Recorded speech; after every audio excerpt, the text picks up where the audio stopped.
బేబీస్కి problem ఉండేవి ఎక్కువగా ఉంటాయి అన్నమాట.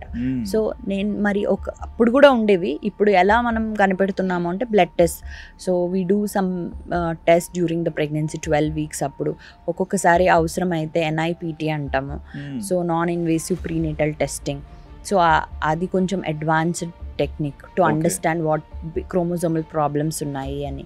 సో ఇంకా ఎప్పటి నుంచో ఉన్నది స్టాండర్డ్ టెక్నిక్ అంటే ఆమ్నియోసెంటసిస్, అంటే వాటర్ తీసి. ఇది ఎవరికి అంటే ఏదైనా ప్రాబ్లం మోర్ దెన్ 35 ఏదైనా ప్రాబ్లం ఈ టెస్ట్లో ఉన్న వాళ్ళకి యూజువల్లీ వీ ప్రిఫర్.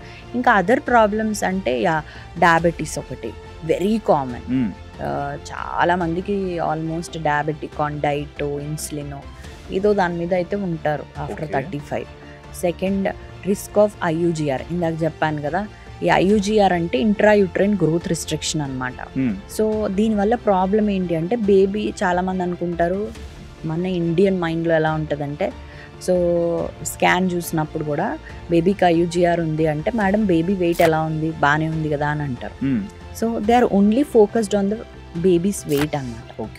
అంటే 3 kg 3.5 ఇలా అయితే మంచి బేబీ, నో ప్రాబ్లం. వెయిట్ పెరుగుతుందా అని ఆలోచిస్తారు తప్ప we don't see the weight, we see usually other parameters చూసుకుంటాం అన్నమాట.